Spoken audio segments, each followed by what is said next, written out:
अस्सलामुअलैकुम my YouTube family, कैसे हैं आप सब लोग। आप सब लोगों को वेलकम टू किचन एक्सप्लोरर। और आज हम बनाने जा रहे हैं उर्दिया, जिसे हम कहते हैं दड़ पाक भी। और बहुत ही डिलीशियस बनता है, क्रंची सा होता है। तो उसके लिए हमें क्या क्या इंग्रेडिएंट्स की ज़रूरत है। सबसे पहले मैंने ले लिया है माश की दाल, जिसे उड़द की दाल भी कहते हैं।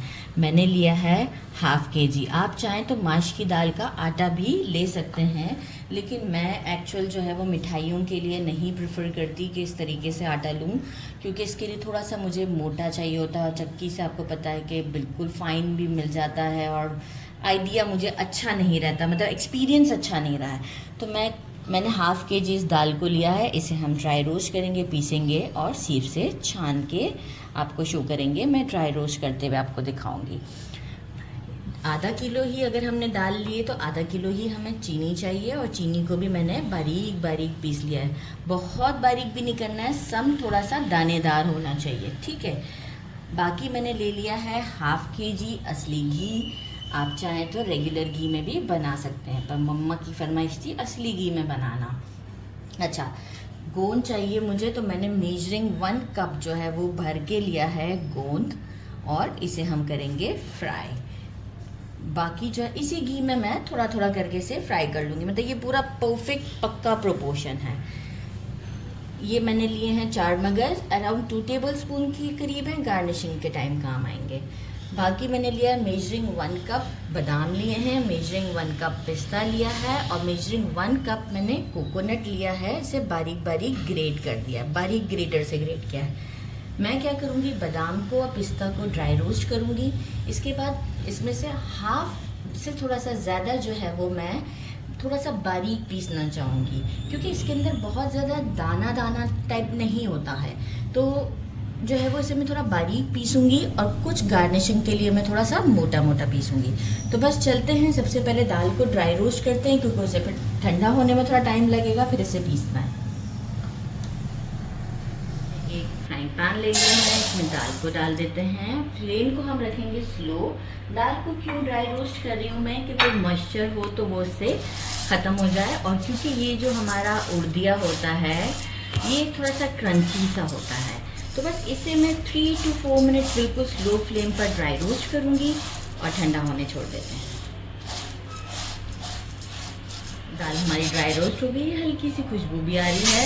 इसे मैंने निकाल दिया, और साथ ही में मैं क्या करूँगी, इसी पैन में इस दाल को हम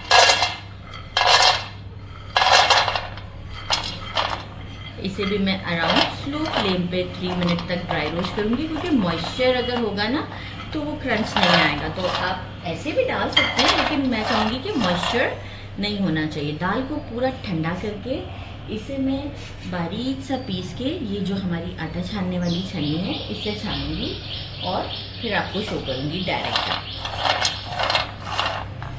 मैंने आधा किलो बताया था, उसमें से थोड़ा सा घी निकाला है और एक कढ़ाई में डाला है, अच्छी तरीके से गरम कर लिया है। बिल्कुल गरम होना चाहिए, फ्लेम को मीडियम पे रखेंगे, और थोड़ा थोड़ा करके हम गोंद को डाल के सारे गोंद को फ्राई कर लेंगे। इस तरीके से देखें फूलना शुरू हो जाएगा। अच्छे तरीके से गोंद को पकाना है, सेपरेट हो जाएगा अभी फ़ौरन से। और बहुत डार्क शेड के ऊपर नहीं लाइएगा, लाइटर गोल्डन की तरफ ही रहे, तो ही ये हमारा ज़बरदस्त सा रेडी हो जाएगा। इस तरीके से हम करेंगे, और हमारे सारा गोंद रेडी हो जाएगा। ये देखिए फूलता, थोड़ा थोड़ा करके ही करना है। घी कम पड़े थोड़ा और डाल लीजिएगा, लेकिन गोंद को अच्छा पकाना है।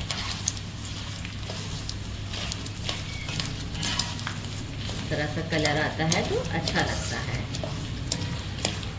देखिए साथ ही में एक परात रखा है, इसमें मैं निकालती जा रही हूँ और सारा गोंद रेडी कर लेती हूँ और आपको शो करती हूँ।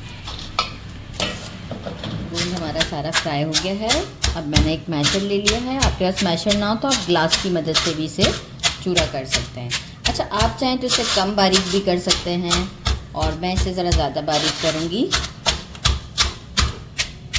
अच्छे तरीके से बारीक कर लूँगी। और मैंने आटा भी हमारा रेडी कर लिया है। दाल को पीस कर, और बादाम पिस्ते भी हमारे रेडी हैं। तो बस अब हमने सिर्फ दाल को भूनना है, यही हमारा एक स्पेशल काम है। तो इसे मैं अच्छे तरीके से फाइन पूरा कर लेती हूँ, फिर आपको शो करती हूँ। इसी कढ़ाई में रिमेनिंग जितना भी घी मेरे पास था वो सारा मैंने डाल दिया है। थोड़ा थोड़ा करके हम डालेंगे जो मैंने आटा रेडी किया है। देखें कितना अच्छे से रेडी हुआ है। थोड़ा थोड़ा करके डालेंगे, चलाते जाएंगे।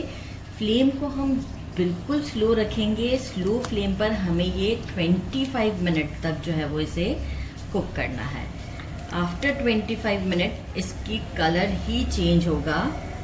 अल्हम्दुलिल्लाह ठीक है, हमारा घी सही है।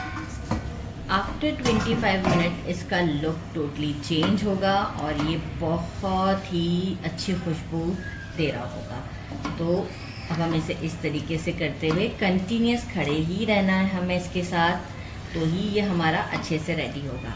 तो बस इसे मैं भूनती हूँ, फिर आपको शो करती हूँ। कलर गोल्डन सा हो चुका हुआ है, बिस्किट की तरह, ग्लूको बिस्किट की तरह, कैंडी बिस्किट की तरह नहीं। तो बस अब जो है हम इसे काउंटर पर ले चलते हैं, स्टोव को बंद कर देते हैं। अब हम इसमें जो है वो फ़ौरन ही लाके गोंद डाल देते हैं।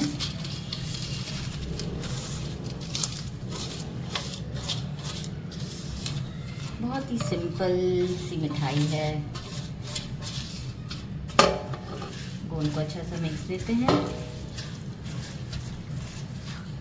इसे साइड पे रखते हैं।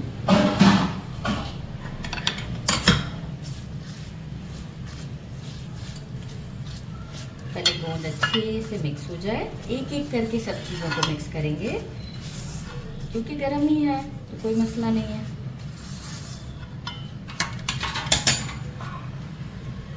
बादाम पिस्ते जो मैंने पीस कर रखे थे वो ऐड कर देते हैं।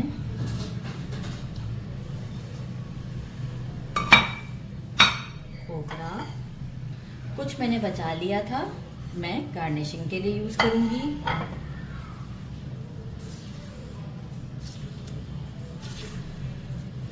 शुगर भी साथ ही डाल देते हैं, जो कि पीस के रखी थी हमने, पीस के रखी थी, थोड़ी सी जम गई है।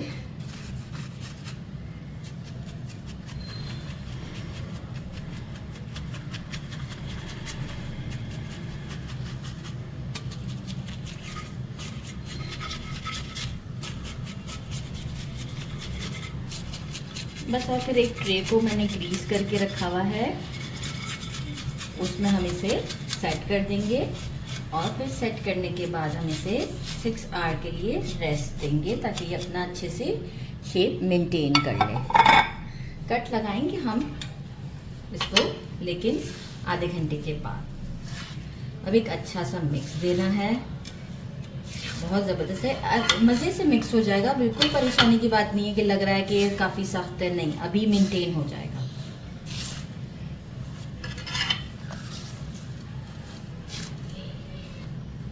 मैंने इसे मिक्स कर दिया है। अब मैं इसे फ़ौरन से ट्रे में ले आई हूँ। ट्रे को पहले ग्रीस कर लीजिएगा।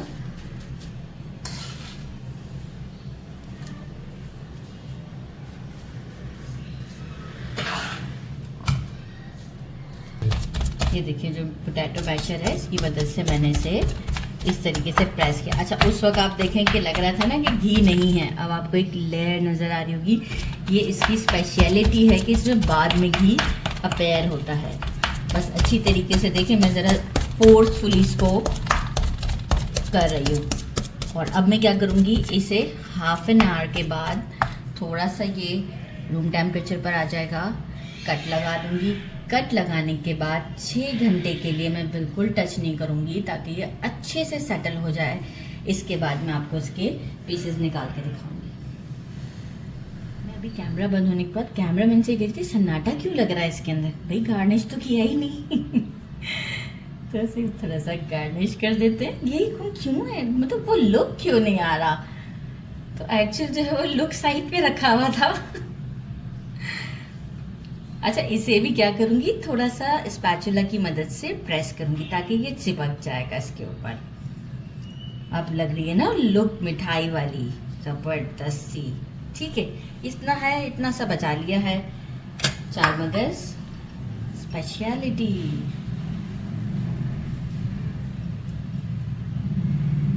बस बहुत ज़्यादा नहीं डालना है, मतलब ठीक है, गुड इनफ लग रहा है मुझे ना। अच्छा, अब क्या करूँगी, स्पैचुला की मदद से प्रेस कर देते हैं ताकि ये चिपक जाएगा इसके साथ। तो फिर ये होगा कि जब हम कट करेंगे तो ये चीज़ें हमारी गिरेंगी नहीं। अच्छा, आज तो मैंने काउंटर पे अच्छा मैस बनाया है मैस किया है, पर इस तरह की चीज़ों में तो हो ही जाता है, अभी क्लीन कर लेंगे। पर मिठाई बहुत मज़े की बनती है ये वाली, और वैसे भी आजकल तो बारिशें भी हो रही हैं। वैसे तो ये विंटर की स्पेशलिटी। अच्छा, आप चाहें ना तो इसमें बादाम पिस्ता जो मैंने अंदर बहुत बारीक डाला है ना, आप थोड़ा मोटा मोटा डाल सकते हैं। एक्चुअल मैं अपनी मदर के लिए बना रही हूँ, तो जो एजेड लोग होते हैं उनका तो आपको पता है दांतों का इशू होता है, तो वो लोग इतना ड्राई फ्रूट नहीं चबा सकते, तो इसलिए उनके लिए जो है वो हम ये करते हैं कि फिर फैमिली में देखिए हम सब तो खा ही लेते हैं तो वो भी खाएं ना, तो इसलिए एडजस्ट कर लेते हैं हम। तो आपको जैसे जिस तरीके से पसंद है आप वैसे डालिएगा। रेडी है, हाफ एन आवर के बाद कट करेंगे और फिर आपको डायरेक्ट 6 आवर्स के बाद ही शो कर देंगे। 6 आवर्स हो चुके हैं, 1 घंटे के बाद मैंने कट लगा दिया था और इसे 6 घंटे के लिए ढक कर छोड़ दिया था, ढका था मलमल के कपड़े से। अब मैं आपको दिखाऊँ, ये देखें कितने अच्छे से पीस बने हैं और सॉफ्ट भी हैं। अच्छा, आप चाहें तो इसे लड्डू का शेप भी दे सकते हैं। बिस्मिल्लाहिर्रहमानिर्रहीम, टेस्ट करते हैं। ज़बरदस्त, वेरी क्रंची, हर चीज़ बहुत परफेक्ट है। और टेस्ट का तो क्या मैं आपसे कहूँ, ज़रूर ट्राई कीजिएगा। मेरे चैनल को लाइक और सब्सक्राइब करना नहीं भूलिएगा। अपना ख्याल रखिएगा। अल्लाह हाफिज़।